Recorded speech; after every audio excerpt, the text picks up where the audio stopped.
punto a punto. Que la verdad es que es impresionante lo que acaba de ocurrir, o lo que ocurre a diario. Eh, lo que sale en video es el menos del 1% de las situaciones que uno ve a diario en la 27 de febrero. Y bueno, hablaba de la Bienal, hablaba de la Bienal, y tenemos a Luis Graham. Por nombre no te queda. Bueno, Luis Graham Luis Graham. Castillo, gestor cultural, curador de arte, a propósito de la Bienal y toda esta actividad cultural que hay en el país en la actualidad. Bienvenido, Luis. Hola, buen día. Después me explica lo de Graham. Graham es apellido. Bueno, es mi nombre. Ah. Pero, como que Luis Castillo, entre Castillo y Entre Graham. Castillo, como que entre Luis y Castillo, el Graham. Pero como tú sabes fuera. que todos en mi familia lo son. Mi papá era Luis Graham Castillo, mis hermanos Graham. Pero es un segundo nombre, debió ser en algún momento apellido. Pero es esta cuestión que ¿Algún sucede. presidente norteamericano, alguna atracción? ¿De dónde? Es dónde que es? es caribeño, es caribeño. ¿De dónde eres tú? San Kitts Nevis. Yo soy de San José de Ocoa. Ocoeño. Tan dominicana como tú. Ocoeño, Ay. Porque ocoeño. pensé que era, si era de San Pedro, te iba a decir Cocolo. Ah, claro. No, lo hubiese dicho de entrada. Luis, hablemos de la Bienal, la importancia de la Bienal. Y bueno, van de conjunto, eso tiene un beneficio, tiene también una Claro. desventaja, porque nos concentramos en la mayor promoción de la Feria del Libro. Pero Claro. es el escenario y se aprovecha mucho. Pero en la mente de la mayoría, lo que prevalece es la feria. Esta conjunción, ¿qué podemos lograr? ¿Qué podemos sacar? ¿Cuál alcance la Bienal? Una morbosa estupidez, al final sirvió para promover la Bienal. Que a mí me encanta. Yo estoy fascinado con eso. Entonces, hablemos de la Bienal. Mira, la verdad es que debo decir que no estoy autorizado oficialmente desde la Bienal. Estoy en calidad de curador y gestor cultural. Y que, bueno, la Bienal es nuestra Bienal. Así que todos aquí estamos en esa habilitación, digamos, para poder hablar de un evento como este que celebra las artes visuales dominicanas a un nivel más amplio. La Bienal es un espacio para, digamos, como termómetro, medir la temperatura en nuestras artes visuales, qué están haciendo nuestros artistas, cuáles son sus preocupaciones, que al final, y digo sus preocupaciones en tanto pienso a los artistas como sujetos, individuos de esta sociedad que están pensando esta sociedad y que sus situaciones políticas, sociales, informan su práctica. Y eso se va a materializar luego en una obra que puede ser de cualquier disciplina, cualquier medio de estos que vemos en la Bienal, pero que a veces incluso tienen el potencial de generar unas cuestiones, como ha pasado recientemente con Jorge Pineda. Es a partir de eso que de repente la Bienal se nos vuelve tendencia y nosotros nos alegramos muchísimo porque nunca las artes visuales son tendencia en las redes sociales o muchos aspectos de la cultura en general, porque no generan ese tipo de engagement o de atención. Sin embargo, por una cuestión que lo dices muy bien, yo creo que morbosa. Sí, morbosa estupidez. Sí, pero mira, es que hoy día estas cuestiones ya uno no sabe tampoco cómo decirlo, porque yo creo que ha sido tan beneficioso. Y lo quiero pensar así porque creo que está estimulando que unos públicos que no necesariamente están habituados a consumir estos aspectos de la cultura dominicana puedan acercarse a los museos, las galerías, o puedan tener un entendimiento mayor de que es una pieza de arte visual o una instalación, que es en el caso de Jorge Pineda, que es un lenguaje de las artes contemporáneas que bueno, que es reciente en la historia de las artes visuales en general y que, bueno, genera este tipo de cuestiones. Luis Graham Castillo, él es un artista dominicano, esencialmente, y además es gestor cultural, curador de arte. Luis, ¿qué ha pasado? Que, por ejemplo, nos tenemos que alegrar de que una interpretación volcó el debate hacia una Bienal. cuando se supone que debería ser generalmente Mm. un momento de debate en nuestro país. ¿Qué ha pasado? Porque eso no discurre con normalidad. Claro. Mira, quizás no somos todos los que nos alegramos. Yo me alegro porque lo que necesito pensar estas cuestiones como una creación de nueva gente consumiendo estas cosas. Pero, ¿por qué sucede? Yo creo que hay unos elementos que fallan en la sociedad dominicana y ustedes eso lo debaten cada día en otros renglones de nuestra cultura y de nuestra vida nacional. Pero podríamos pensar por qué, además, no solo por qué llama la atención, sino por qué es de esta manera que llama la atención y por qué está esta cuestión escandalosa y morbosa detrás. Yo creo que asistimos a unos momentos donde tenemos mayores herramientas para reaccionar a estas cuestiones. Pero además, luego cuando ves cómo la gente interpreta esto, te das cuenta que nos falla un sistema educativo, y tengo que nombrarlo así de simple, porque luego no somos, a grosso modo, esa sociedad que está habituada a lidiar y a enfrentarse a las metáforas visuales, a la cuestión iconográfica, al signo que nos presenta una imagen visual, una fotografía, una pintura, una instalación.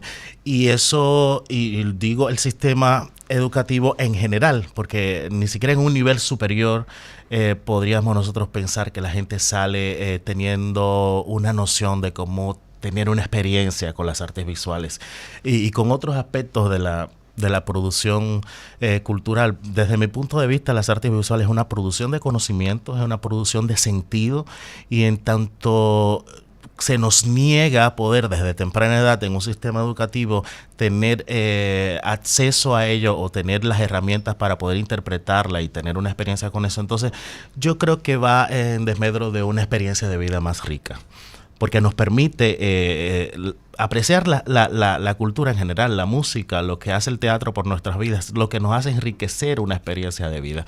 Y yo creo que si mencionáramos un aspecto es eso. Luego hay una institucionalidad, digamos que artística y cultural, que probablemente se quede corta en sus aspectos de difusión, en su manera de disponer estas cuestiones, en hacer vínculos con otras instituciones como la educativa, o como la mediática. Y quizás lo tercero que debemos mencionar es que también nuestros medios, y me disculpan ustedes, pero nuestros medios no hacen el trabajo, y no lo hacen en tanto TikTok nos determina una titularidad, un título, y luego es muy difícil que desde una redacción se envíe a un periodista luego a hacer un trabajo a fondo para entender qué pasó ahí y que podamos informar a tiempo, porque quizás lo pueden hacer 2 días después, pero la inmediatez nos permite luego observar estos titulares que replican ese morbo.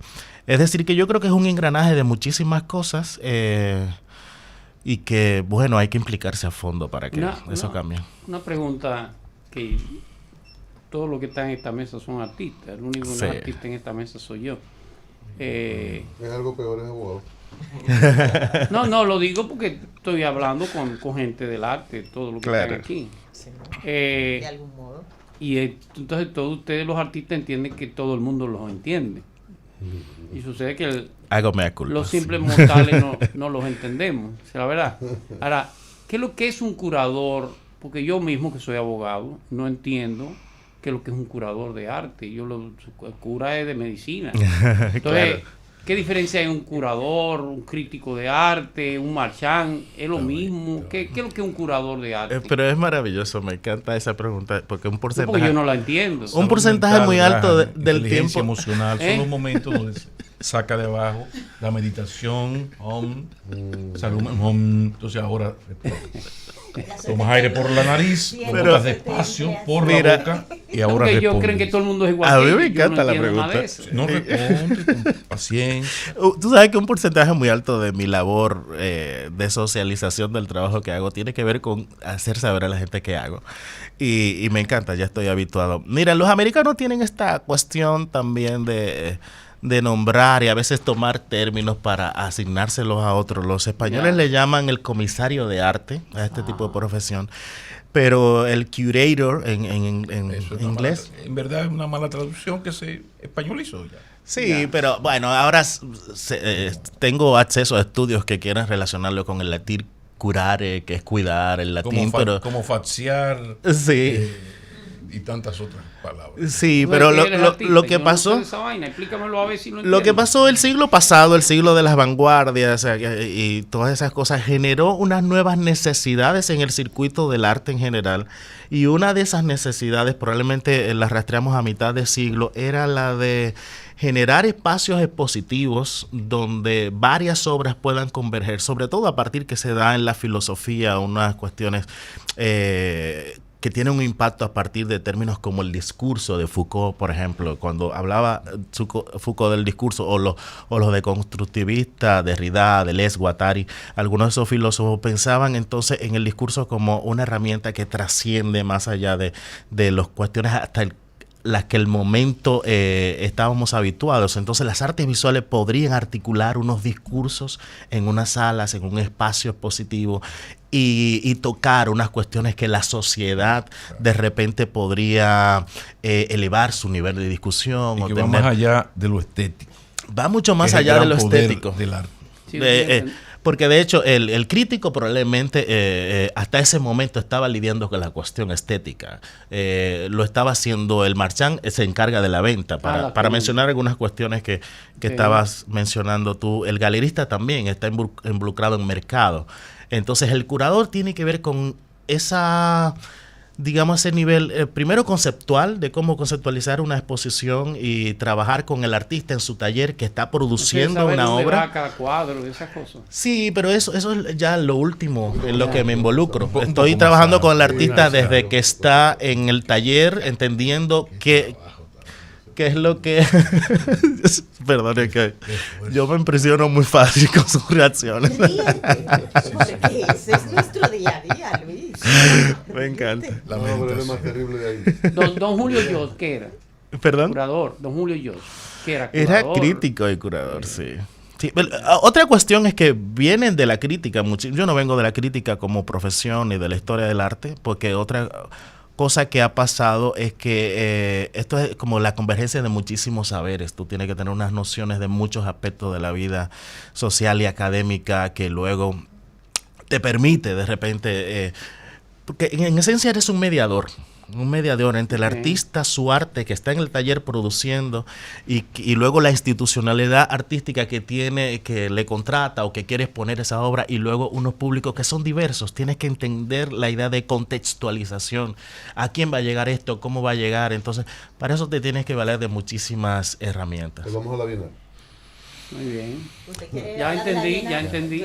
Bueno, qué bueno. Ya entendí.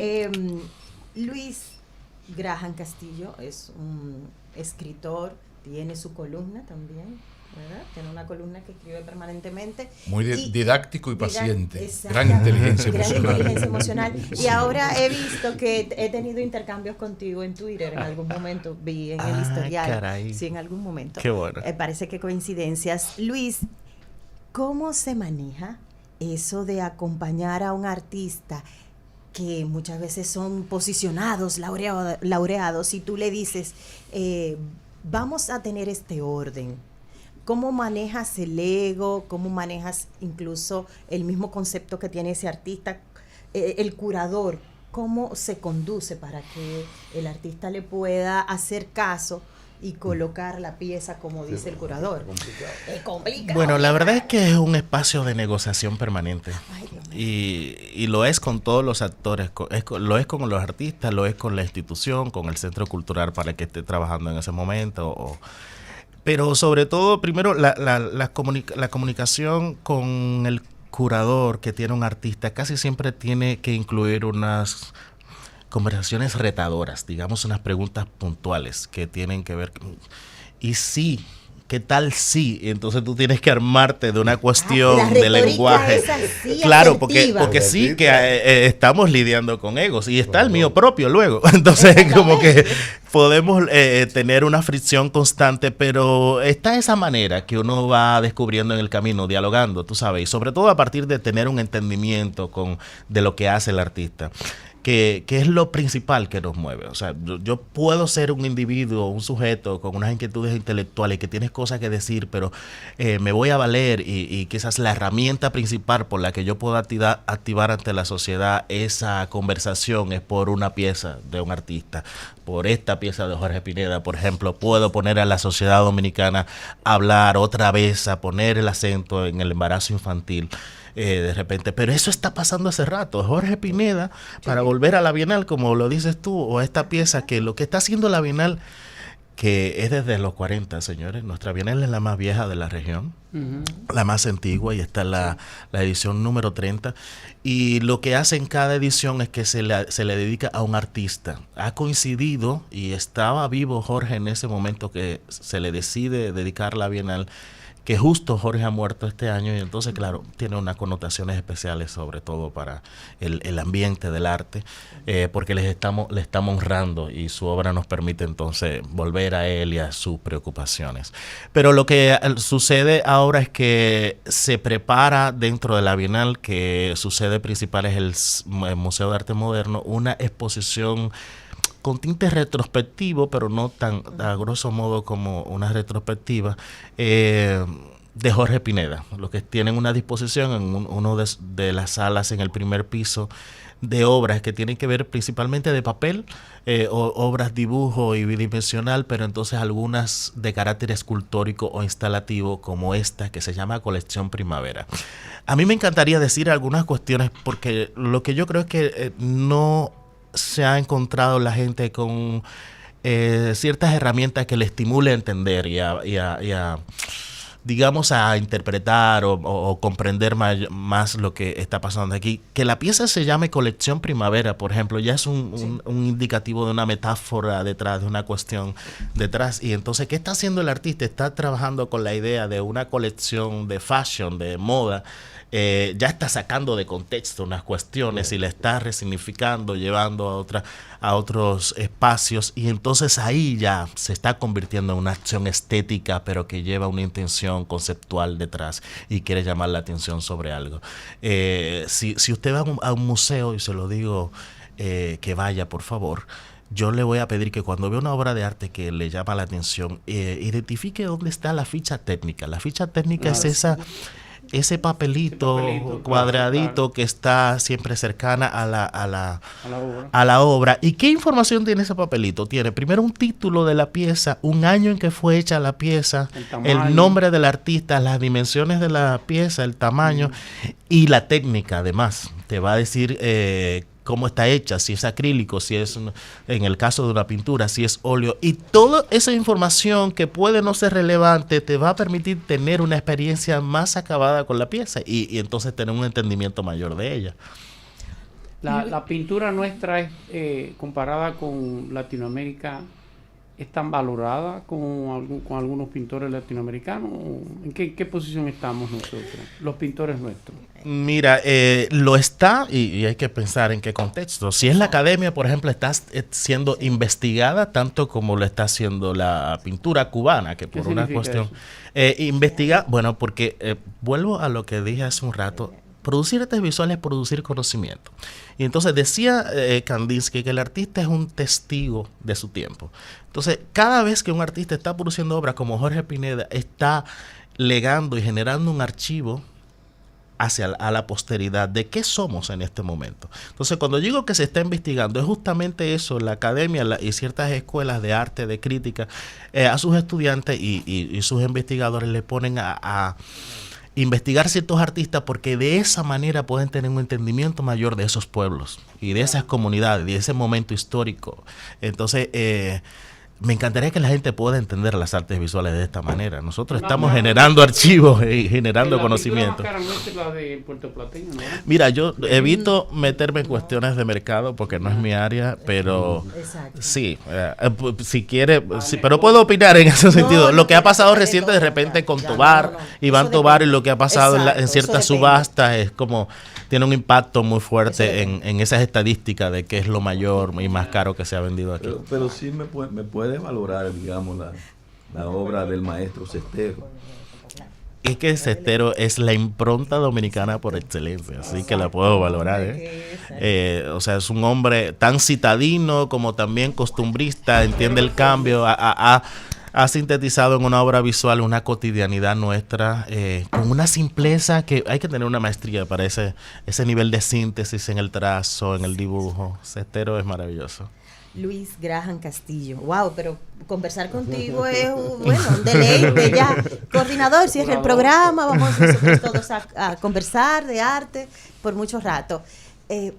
¿Cuál fue el concepto? Bueno, evidentemente, pero un poco para que lo podamos compartir con la audiencia, el concepto de colocación, de instalación, de ubicación de los elementos, cada uno en nuestra Bienal actual.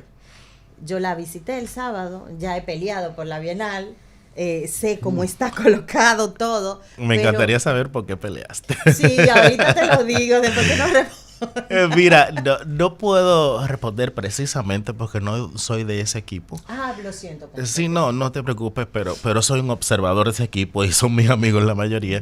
Entonces, pero la Bienal lo que hace es que Bienal significa que se hace cada 2 años. Y cada 2 años entonces convoca primero a un comité que va a determinar los elementos generales de la celebración, la celebración del evento como tal, que es un evento además de concurso. Nuestros artistas acuden, luego les cuento el proceso. Seleccionan un comité que está integrado por varios entes de la sociedad, que va desde la sociedad privada y cultural. En este caso, la ministra de Cultura lo preside, pero están integrantes del CODAP, Colegio Dominicano de Artistas Visuales. Hay alguien del sector privado como Centro León y otros elementos que están ahí y que inciden en el área de las artes visuales.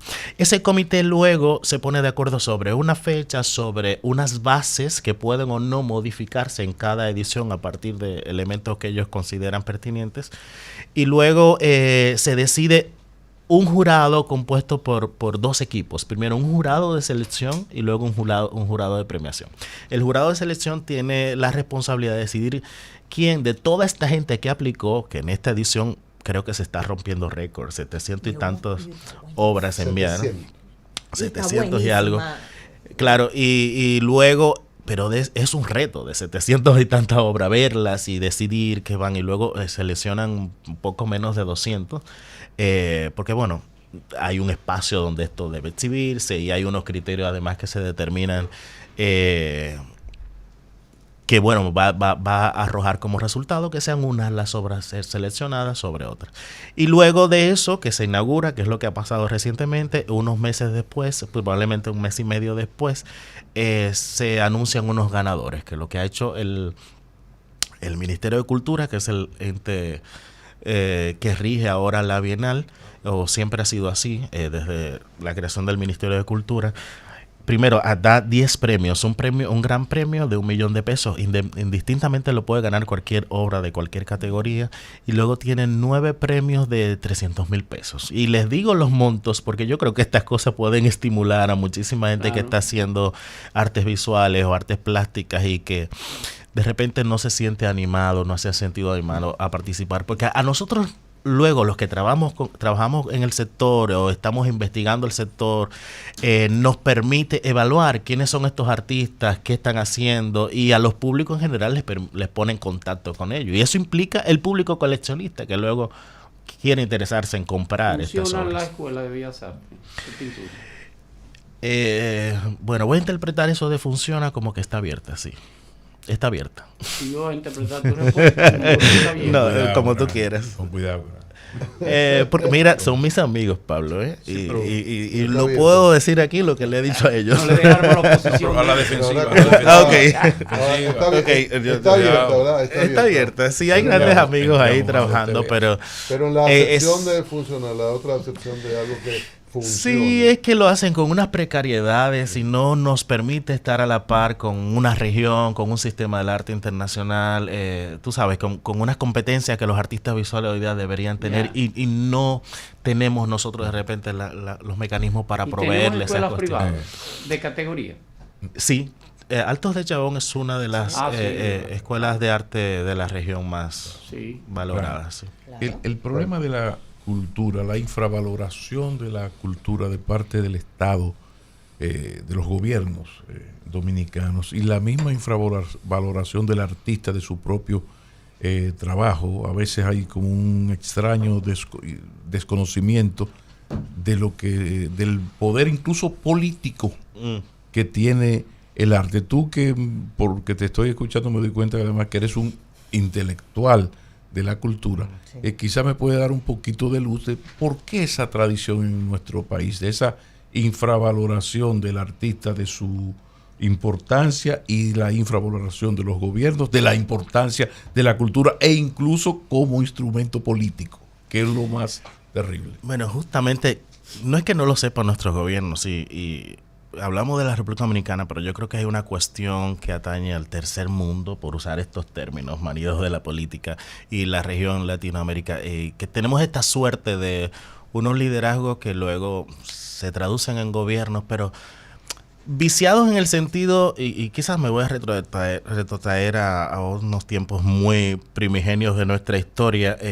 Heredamos un liderazgo primero representado por un papa infalible y luego por un rey incuestionable. Son los modelos de liderazgo que heredamos, y eso nos permite luego pensar por qué somos una región que produce tanta dictadura. Pero cosas como esas, y no está tan divorciado esto que estoy diciendo de lo que diré luego, aunque pareciera que sí, porque luego esos modelos de liderazgo nos permiten tener unos tipos de gobiernos que yo creo que entienden muy bien lo que hace la cultura. Y si nosotros vemos la historia incluso de las independencias, de las revoluciones recientes de la región, están motorizadas, y a veces incluso el germen mismo está en los nichos intelectuales, en los espacios culturales. Y yo creo que saber eso les permite al poder, que se construye de una manera, no prestar atención como debería ser. Pero al mismo tiempo es extraño. Por ejemplo, el gobierno más astuto en el uso de la cultura fue el gobierno de Trujillo, por ejemplo. Dicho, o sea, Trujillo crea la institucionalidad artística dominicana en general, desde las escuelas de arte, los espacios expositivos. Gracias.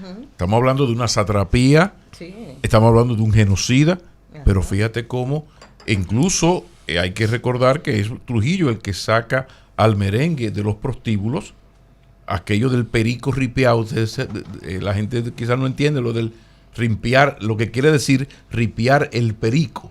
Sí. Perico ripiado, ripiar el perico. Es este señor que saca ese ritmo, esa música con un sabor al pueblo más auténtico, algo así como el tango a inicio del siglo XX en Argentina, sobre todo en Buenos Aires. Pero es un dictador. Claro. Entonces de repente llega la democracia y hay un deterioro tal. En los años 70 en Baní se daban clases de canto lírico. Y la de Baní, gracias Julián, era una de las mejores dos bandas de música del país, y había en cada pueblo más o menos importante una banda de música pagada por el ayuntamiento. Resulta que 60 años después de democracia, todo eso se murió, y el muchacho de Baní que quiera tomar clase con doña Olga Farr. O sea, obviamente con el maestro Cestero. Entonces, ¿qué es lo que ha pasado? Porque la democracia, bienvenida. Pero ¿de dónde viene todo? Mira, el arte no es solo producir conocimiento, el arte tiene el poder de producir sentido. Y cuando digo producir sentido en una sociedad, también es producir narrativas.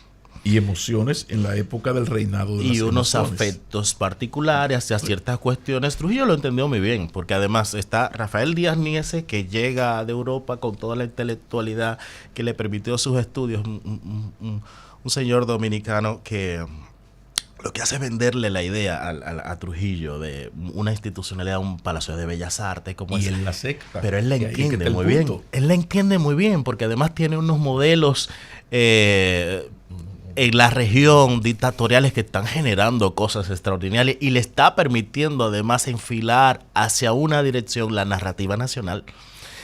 De ahí que nosotros podríamos ponerle la lupa a esa formación de la institucionalidad artística primera que tenemos, porque obedece a unas intenciones políticas muy concretas. Y por eso sobrevive la ideología trujillista en el 2023. Incluyendo en las artes visuales. Y todavía así no hay una utilización, incluso hasta por oportunismo, de la cultura, aunque sea para sacarle provecho político. A mí me fascina. Sí, no, a mí me fascina más. Pero yo lo que creo es que Está pasando y yo creo que ahora tenemos las herramientas para difundir estas cuestiones a otro nivel, fuera incluso de la instancia, de la institucionalidad artística estatal o gubernamental de turno. ¿Por qué? Porque el sistema del arte tiene otros espacios. Están las ferias de arte, las grandes bienales internacionales que invitan a nuestros artistas. Y están ahí. Jorge estuvo en Bienal de Venecia, Jorge Pineda. Jorge estuvo, su obra está siendo coleccionada por el Reina Sofía, por grandes instituciones y colecciones a nivel mundial que de repente nos ponen en contacto con otros públicos, con otras culturas, con gente que además está pensando estas cuestiones y al verla no está pensando a nosotros y está viendo a la República Dominicana a través de una obra como la de Jorge. Sí, como Graham es de Ocoa, parece ser que hay oyentes o internautas que están viendo y escuchando el programa desde Ocoa a través de YouTube. Y vamos a saludar a Víctor Ocoa. Él parece un usuario. Bueno, Víctor, te saludamos. Bueno, pero esta gente no lee en el chat. Sí, lo leemos. Escriben una pregunta sobre participación en Bienal. ¿Tiene que ser un artista registrado en algún lugar o puede cualquiera? ¿Tiene que tener background? Exacto. Sí, cada edición se asigna la prerrogativa de modificar esas bases y hasta ahora debes tener un mínimo, creo que de 2 exposiciones, haber estado 2 o 3 exposiciones. Colectiva, individual. No colectiva o individual, si no debes haber sido egresado de alguna escuela reconocida. Si eres autodidacta, entonces lo de las exposiciones te permite validar esa cuestión, pero es muy mínimo, casi todos los artistas dominicanos que tienen un tiempo de ejercicio van a cumplir con eso. ¿Qué trabajas más? ¿Pintura, escultura? ¿Cómo que dice Rosario? Instalación. ¿Qué trabajas más? Mira, históricamente la pintura, digamos, si hay que pensar en un medio, es el que reina en las artes visuales dominicanas. No es así siempre en eventos como la Bienal, porque lo que hace el artista es salir de su trabajo, de lo que hace todo el año y de repente hacer una obra extraordinaria. Así que vemos a muchos artistas que casi siempre hacen pintura, pero cuando van a la Bienal hacen una mega instalación, porque es la oportunidad de primero hacer una obra con unas dimensiones mayores, una monumentalidad particular. Pero sí, la pintura es el medio que más impera en estos eventos en la República Dominicana. Luis Graham Castillo, ¿qué se estudia para llegar a ser curador? ¿O cuántas cosas se estudian? Ya, bueno, es un estudiar constante y esta conversación sirva para esos elementos, porque ahora mismo estoy aprendiendo muchísimo con ustedes. O sea, constantemente tienes que tener como un hambre de aprender y de entender cosas, pero no, ahora está apareciendo en algunas universidades internacionales la carrera de curador. Es muy nuevo. Por lo general, los grandes curadores que tenemos como referente vienen o de la filosofía o de la historia del arte o de sociología, antropólogos que son curadores, porque hay como un entendimiento de la sociedad que, por lo menos mínimo, que deberías tener para este tipo de cosas. Finalmente, Luis, ¿tú participas en política? Tengo posiciones políticas muy claras. Pero no partidarias. No partidarias. Lo decía por aquello de la Escuela de Bellas Artes, por lo que Pablo planteaba de esa casi desprecio a la cultura que se manifiesta desde hace mucho tiempo. Los gobiernos se expresan en que los presupuestos son bajísimos. Sí. Ahí uno ve el interés o la comprensión del tema. Y nada, entonces, por un lado privado tenemos una de las mejores escuelas de la región. Lo digo en la visión del movimiento cultural, de plantearle a los partidos, no a uno solo. Es decir, miren, la expresión cultural les dice que debemos caminar por aquí a todos los partidos. Comprométanse con estas cosas.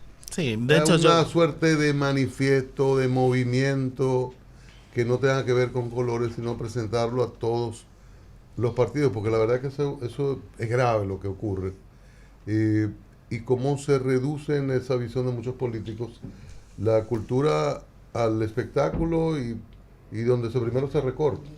Claro. O sea, cultura, eso es una cosa de teatro, cine, eso es Cultura, menor. Necesitamos colocar 20 fundas en tal barrio que es una desgracia, por ejemplo. Bueno, yo he participado en varias mesas de varios partidos, incluso que me invitan y no solo a mí, a muchísima gente del sector cultural para establecer unas agendas en la campaña. Cosas que luego no vemos materializarse realmente, señores, incluyendo, o sea, tanto como está este partido ahora en el gobierno, estuvo el anterior, estuve ahí en algunos momentos cuando se debatían cosas que luego no se ejecutan, y yo no sé las razones totales, pero sí que quizás va con lo que decía Pablo hace un rato, es como si fuéramos en la cultura esa última cosa a la que asignarle presupuesto, prestarle atención. De hecho, yo he hecho una evaluación de esos discursos de rendición de cuentas de los presidentes en las últimas décadas. Nunca la cultura está en los aspectos para rendir cuentas, incluyendo los años donde se han logrado avances, como en el sector cultural, porque no hemos logrado. La antigua Feria del Libro, que es un paréntesis. Sí, por ejemplo. La gestión de José Rafael Antigua al frente de la Feria del Libro es un paréntesis en el mundo cultural. Terminamos. Ya, una pregunta un poquito personal. Si tú quieres, no la respondan. Pues no se la haga entonces. No. Cuidado. Me luce algo de fuera del aire.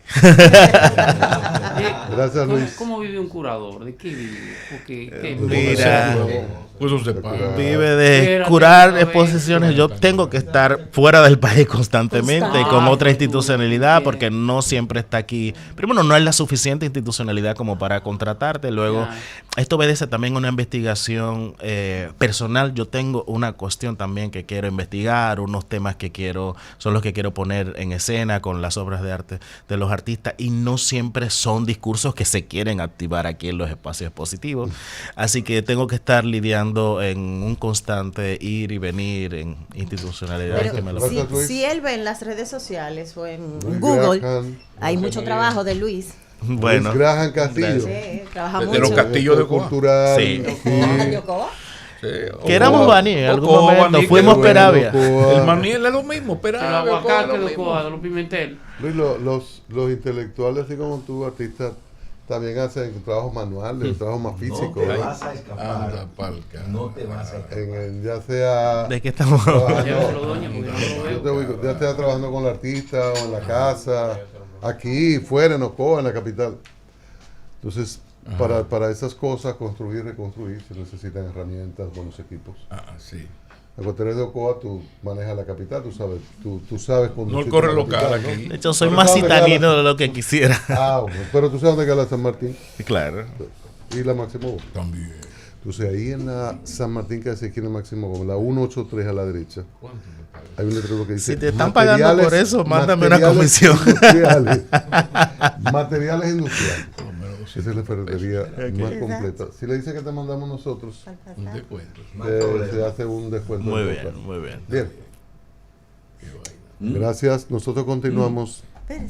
Señor director. El momento es ahora. Diario